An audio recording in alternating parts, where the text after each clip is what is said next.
Сәлеметсіңдер ме балалар? Бүгінгі біздің тақырып Каспий теңізі, Каспийское море. Бүгінгі сабақта Каспий туралы мәлімет оқисыңдар және пайыздық мағынаны түсінесіңдер. Пайыздық мағына – процентное значение. Жаңа сөздер: көгал, лук, газон, уылдырық, икра, қоқиқаз, фламинго, шағала, чайка. Бага, цена. Ребята, посмотрите. Цена, бага. Это существительное. Из него образовалось бағалау. Оценивать, ценить. Глагол, етістік. Мысалы, қызыл балық өте қымбат бағаланады. Красная рыба очень дорого оценивается. Или красную рыбу оценивают очень дорого. Екінші мысал: достықты бағалау керек. Дружбу нужно ценить. Жақсы балалар, осы жаңа сөздерді дәптерлеріне жазып алыңдар және есте сақтаңдар. Екінші тапсырма: Каспий теңізінің маңында қандай мемлекеттер орналасқан? Какие государства расположены вокруг Каспийского моря? Тыңдайық. Балалар, мынау біздің Еуразия құрлығының картасы, иә? Мына жерде Қазақстанды көріп тұрсыңдар. Яғни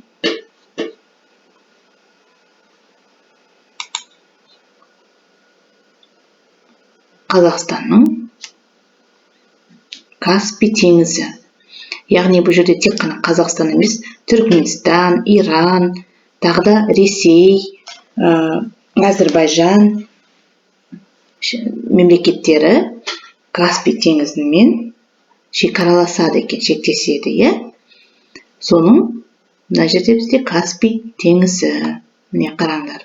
Каспий теңізі Қазақстанда қандай қала тұр? Каспий теңізінде Ақтау қаласы тұр, иә? Міне қараңдар. Бұл Ақтау қаласы. Яғни біздің теңіздің бойындағы қалалардың бірі.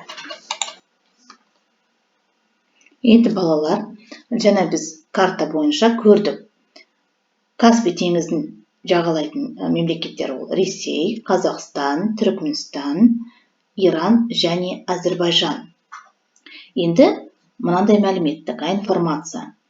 Каспий теңізінің жалпы ауданы, аудан площадь, жалпы ауданы, общая площадь, тыңдаймыз. Как читается сложное числительное в казахском языке? 376 мың шаршы километр. Что такое шаршы, ребята? Это квадратный километр. Еще раз читаю. 376 мың шаршы километр. Значит, общая площадь, жалпы аумағы 376 мың шаршы километр. Жағалау сызығы, жағалау прибрежная, да, берег, жағалау берег. Сызығы линия, прибрежная линия или же граница. Қазақстан үлесінде, үлес доля, Қазақстан үлесіне 29% пайыз. 29% это 2340 километр. Ресейге 9%, Әзірбайжанға 20%, Түркменстанға 21%, Иранға 14% тиесілі, принадлежит. Ребята, обратите внимание, что Иранға, Түркменстанға, Әзірбайжанға, Ресейге используются эти слова в дательно-направительном падеже. То есть бары септік. Кому? России, кому? Әзірбайжану и так далее. Жақсы балалар, мына сөздерді есте сақтаңдар және қай мемлекетке қанша пайыз тиесілі, принадлежит, соны есте сақтаңдар. Жақсы, келесі тапсырма. Есте сақтайық. Пайыз. Что такое пайыз? Это процент. Как читают пайыз, процент в казахском языке. На казахском языке. Бірінші диаграмма. 100-дің 10%. 10% от 100. 100-дің 50%, 50% от 100. 100-дің 25%, 25% от 100. Значит, пайыздық үлесті дұрыс оқимыз. Значит, нужно правильно читать на казахском языке процентное отношение. Жақсы балалар, есте сақтаймыз. Келесі. В математике мы это же еще проговариваем в дробном отношении, да? Мысалы, 1/10, 1/2, 1/4. А қазақша как читать дробные числа? Оннан 1, 2-ден 1, 4-ден 1. Как же это понять? Оннан 1 значит 10-я часть от целого. 2-ден 1 вторая часть от целого. 4-ден 1 четвертая часть от целого. Вот так вот читается дробное числительное в казахском языке. Что такое целое? Бүтін, целое. Без бүтін, значит это 5 целых. Если он бүтін, это будет 10 целых. Значит, как же называется дробное числительное на казахском языке? Бөлшектік сан есім. Ребята, балалар, запишите себе это и запомните. Жазылым. 3-ші тапсырма. Дәптерлеріне диаграмманың суретін сал. Диаграмманың суретін сал, нарисуй диаграмму.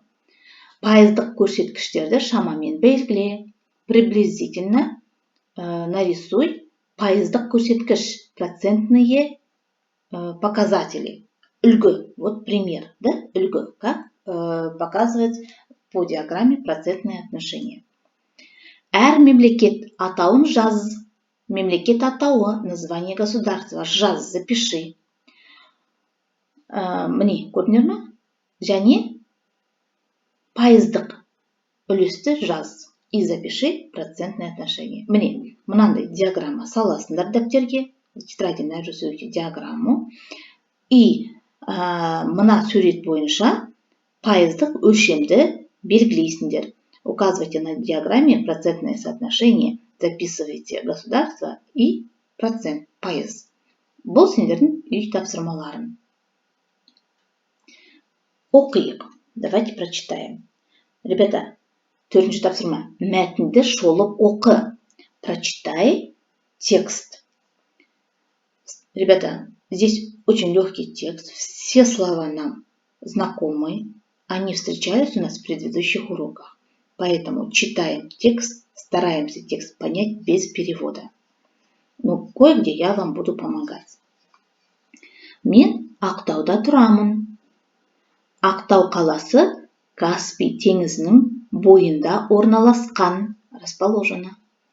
Каспий теңізі өте үлкен.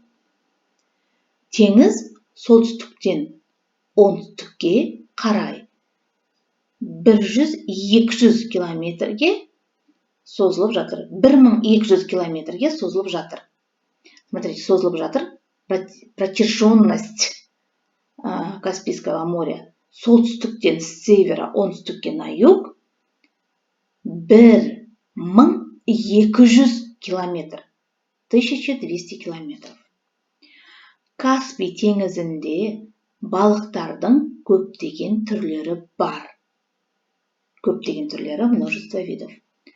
Олардың ішінде қызыл балық аса қымбат бағаланады.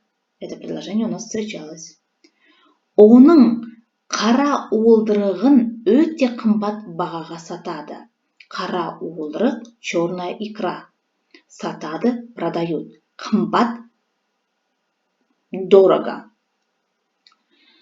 Жазда отбасымен бірге теңізге шығамыз.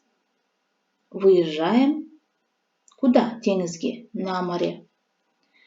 Қайыққа отырып, балықтарды қызықтаймыз. Любуемся. Қайық лодка. Теңіздің маңында құстар да жүреді. Құстар, вот видите, құстар жүреді. Кептер, голубь, шагала. Только что мы с вами переводили, это наше новое слово. Чайка, қаз, қаз-үйрек, утки и гуси. Және аққулар, лебеди. Бұл маңда өте көп. Қазақстанда сирек кездесетін қоқиқаз да Каспийдің жағасынан көруге болады, можно увидеть. Сирек кездесетін, ребята, это слово мы уже знаем, редко встречаемое. Қоқиқаз, фламинго. Значит, на берегу Каспия можно также встретить фламинго, которое редко встречается, да, в Казахстане. Бұл құстар көгалдан гөрі судың маңынан өз қоректерін оңай табады. Оңай, легко находят свою пищу. Где? Көгалдан гөрі судың маңында. Возле воды. Они легче находят свою пищу возле воды, чем на лужайке. Гөрі, чем на лужайке.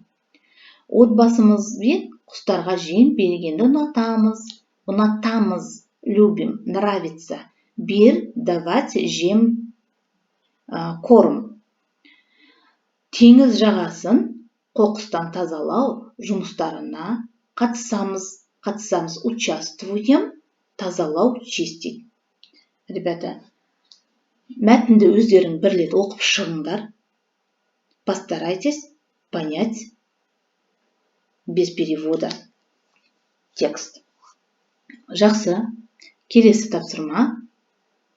Айтылым. Мына берілген сұрақтарға жауап беріңдер. Бірінші тапсырма. Каспий теңізі туралы естідің бе? Слышал ли? Естідің бе?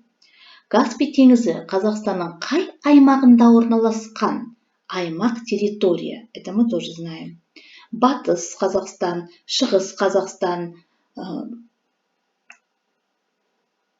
батыс Қазақстан, шығыс Қазақстан, солтүстік Қазақстан, оңтүстік Қазақстан. Қай аймағында орналасқан екен? Каспий теңізінің жағасында қандай қала бар? Қандай қала бар? Осы сұрақтарға ауызша жауап беріңдер. Келесі тапсырма, ол 5-ші тапсырма, бұл да ауызша жұмыс, устная работа. Сөйлемдерді оқы, должны прочитать, оқыңдар. Дұрыс мәліметті анықта, определи правильную информацию. Каспий теңізінде қызыл балық жоқ. В Каспийском море нету красной рыбы. Мәлімет дұрыс па, жоқ па, правильно или нет? Если правильно, бұл мәлімет дұрыс, отвечаете. Если неправильно, отвечаете, бұл мәлімет дұрыс емес. Вот это ваше устное задание. Жақсы балалар. Тақырып түсінікті болса, если тема вам понятна, тапсырмаларды орындаймыз, выполняем задание. Сау болыңдар балалар.